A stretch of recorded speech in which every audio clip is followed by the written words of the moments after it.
Good evening, Krav Magas from my boy Josh and myself. I hope you're all safe and keeping that way. I'm going to go through the videos. We did 3 gun disarms in the Thursday evening class. So the first one is quite hectic in the sense that there's about 5 or 6 moves. Obviously, they're a lot quicker gun disarms. However, this one is one of the first ones we teach, and I'll tell you why. We use quite a few of our principles, which I'll talk through as I do it. And as you know, we've got about 16 principles that we use when we use Krav Maga, the underlying principles. Because remember, we are made up of techniques and principles. And the principles are very key, and the principles are what make it work. So don't get too stressed. It takes a bit of time to practice it. And remember, you don't have to be a Jason Bourne first time round. I'm going to break the moves up. So when you train, do each move, stop, take stock, look at yourself. Do the next move, take stock, look at yourself. And eventually you sew those moves together. But because it's complex, as I say, it's got a lot of the principles, but that's important because these principles will help you through Krav Maga your entire career. And from the basic 5, 6 moves to gun disarms, they literally then start becoming 1 or 2 moves. But then you've got those principles, underlying principles, waxed, and you're using them each and every time. So as I say, just relax and breathe. It is a bit complex, but you'll get through it. So, your average hold up, or your normal hold up in South Africa is generally from your neck to your belly button. That is, then we use a hook and lock. If it's below that, it's generally for the groin or the side of the hip. It's called a wrist pluck. And if we come to the top of the head, to roughly the bottom of the throat or the neck, that's called a bicycle wheel. So I'm going to start with the hook and lock. So Joshy holds me up anywhere in that area. The most important thing to do is relax and breathe. Get into your ready position. Don't ever make contact with the eyes. We're looking at the shirt. Now, action is quicker than reaction. So what I mean by that, if Josh wanted to shoot me, he could shoot me from there. Nothing I can do. However, I've got to wait for my attacker to be in my fighting zone and let him take whatever I want. The only difference is when he grabs me and says, "You come in with me," that's when I'm going to the disarm. So always remember that. Give them your goods first, but don't go to cars, don't go to empty rooms or buildings or bushes. It ends badly. So the most important thing is action is quicker than reaction. So as long as I move first, I will beat him pulling the trigger, and that's just science. That's just the way it works. So the most important thing for me to do is what we call a clear. So I get out of the way of the bullet. So from this ready position, I wouldn't have my hands up here or down there. I'd have them almost in line with the gun, but I wouldn't have them on the gun because that's going to threaten me. It's going to pull the trigger. So you want it reasonably far away, so I'm not threatening the attacker. I'm totally relaxed. So like I said, I want you to practice this in steps. So one of our principles is to burst, and this is bursting. So I'm exploding into that move.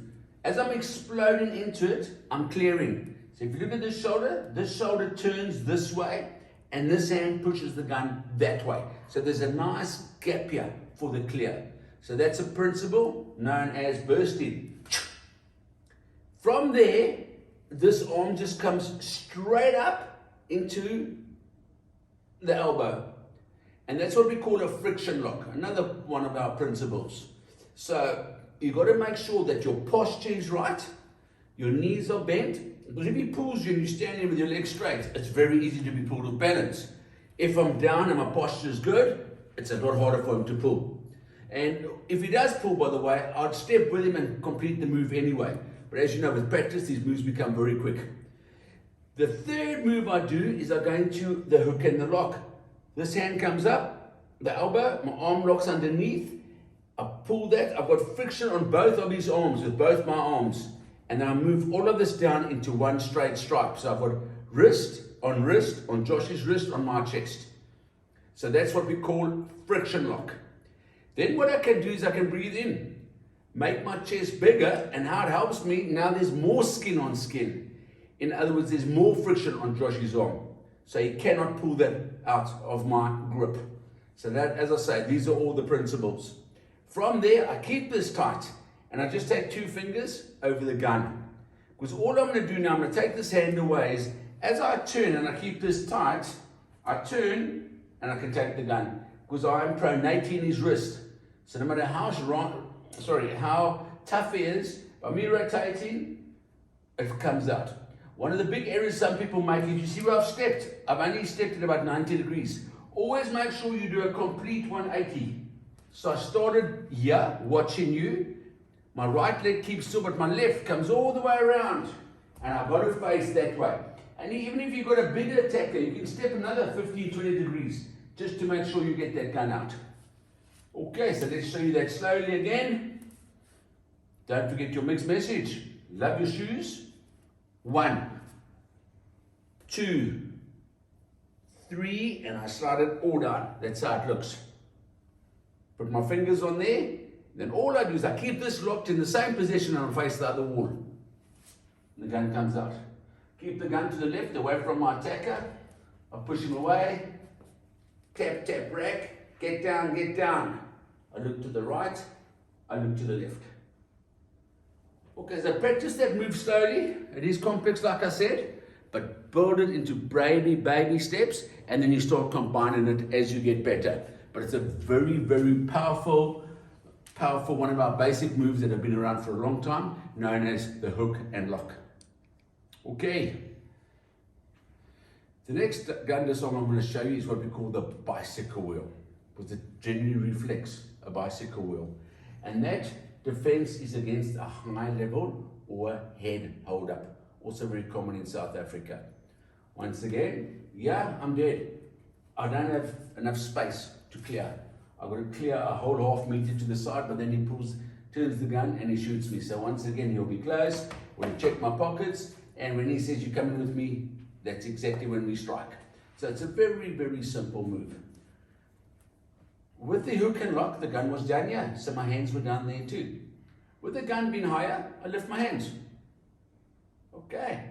Don't lift them too high because it's too far to come back and it's too far to come up. So once again, I don't want to scare Josh or my attacker. I want him to feel comfortable. So if I get maybe a bit more of an angle like this, is that comfortable? Does it look like I'm too close? No, that's fine. That looks fine. And that's where you want to be. Starting to move the gun here, they get nervous. Remember, these guys are normally amped up, they're full of drugs. They're just as nervous. They pull that trigger, your history. So always keep it comfortable.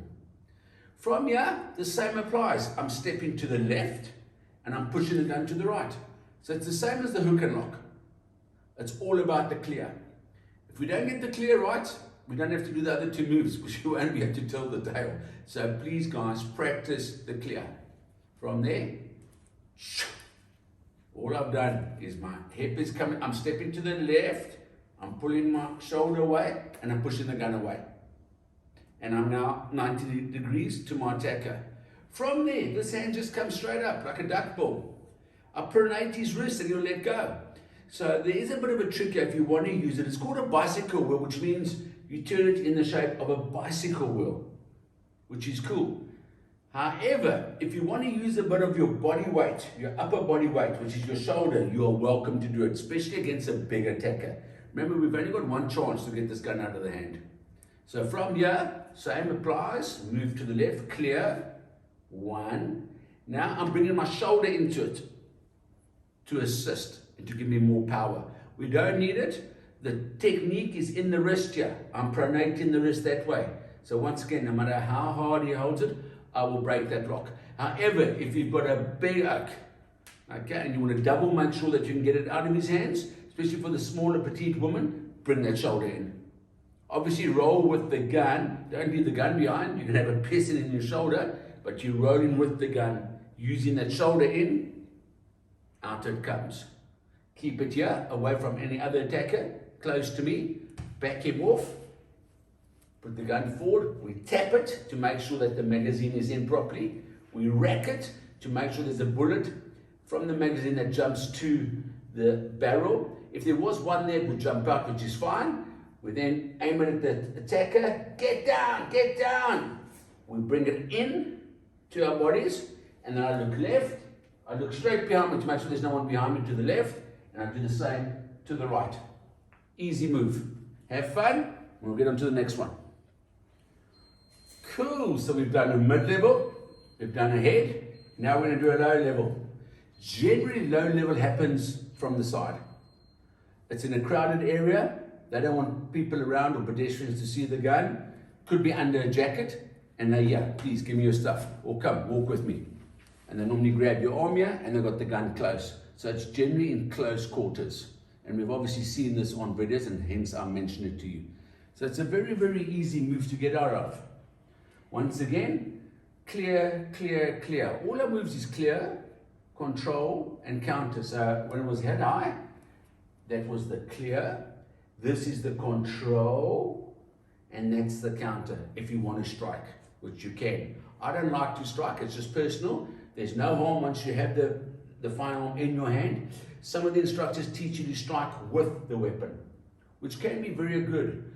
But if something goes wrong and you hit the wrong place, he's got his two arms to get up there to start wrestling with me. If he's bigger and stronger, I'm going to lose the gun.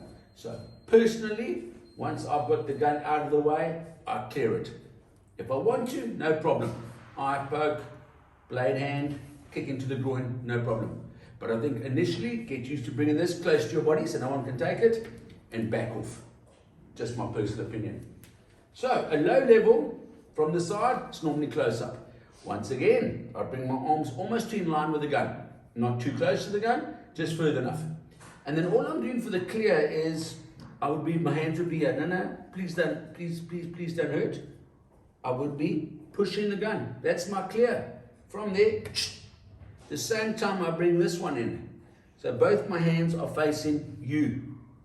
I bring this into my chest, my stomach. I hold it tight and I use my stomach to help me pronate the gun out of his hand.